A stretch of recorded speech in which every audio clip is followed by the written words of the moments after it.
Hi friends, வாங்க இன்றைக்கி நம்ம கருவேப்பிலையை வச்சு எப்படி வீட்டிலேயே ஹேர் ஆயில் ரெடி பண்ணுறதுன்னு பார்க்கலாம். இன்றைக்கி நல்லா முத்தின கருவேப்பிலையை எடுத்திருக்கேன்.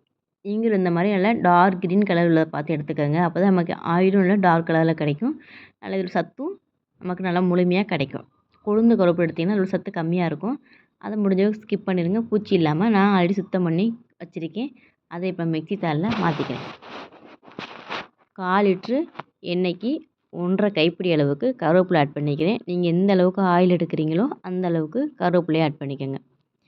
கருவேப்பிலையில் நிறைய பெனிஃபிட் இருக்குது. கால்சியம், மினரல்ஸ் நிறையா இருக்குது. இது முடி வளர்ச்சியை தூண்டும், டார்க்காக வளர்கிறதுக்கு உதவி பண்ணும், இளநரையும் கண்ட்ரோல் பண்ணும். வெந்தயம் நல்லா குளிர்ச்சியானது, ஆனால் அதையும் இது கூட ஆட் பண்ணிக்கோங்க.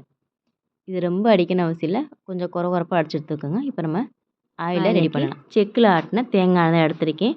1/4 லிட்ரு. இது இப்போ நம்ம காய்ச்சி எடுத்துக்கலாம். அடுப்பில் யூஸ் பண்ணல ஃபுல் ஃப்ளேமில் வைக்கக்கூடாது, சிம்மிலே வச்சு தான் இது பாயில் ஆகணும். இப்போ நம்ம அடிச்சு வச்சுருக்கிற பொடியை இப்போ ஆட் பண்ணிக்கலாமா? ஆட் பண்ணி மிக்ஸ் பண்ணி விட்டுடுங்க. 20 மினிட்ஸ் வரைக்கும் இது பாயில் ஆகட்டும். லோ ஃப்ளேமில் இருக்கணும், ஹை ஃப்ளேமில் வைக்கக்கூடாது. இந்த அளவுக்கு கொதி வரணும். கொதி வந்தது ஆட்டோமேட்டிக்காக இந்த நுரையெல்லாம் அடங்கினதுக்கப்புறம் நம்ம வடிகட்டி எடுத்துக்கலாம்.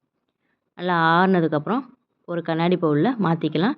இந்த ஆயில் ரெடி ஆகிடுச்சின்னு எப்படி செக் பண்ணுறோம் பார்த்தீங்கன்னா, நம்ம போட்ட கருவேப்பிலை நல்லா மொறுமொறுன்னு வந்துடணும். அந்த அளவுக்கு ஆனதுக்கப்புறம் வடிகட்டி எடுத்துக்கலாம். இந்த ஆயிலை நீங்களும் ட்ரை பண்ணி பாருங்கள். ஒரே வாரத்துலலாம் ஹேர் க்ரோத் ஆகிடாது. மினிமம் ஒரு 3 மந்த்ஸ் ஆச்சும் ஆகும். நீங்களும் ஒரு டைம் ட்ரை பண்ணி பார்த்துட்டு உங்கள் கமெண்ட்டை சொல்லுங்கள். பாய், தேங்க்யூ.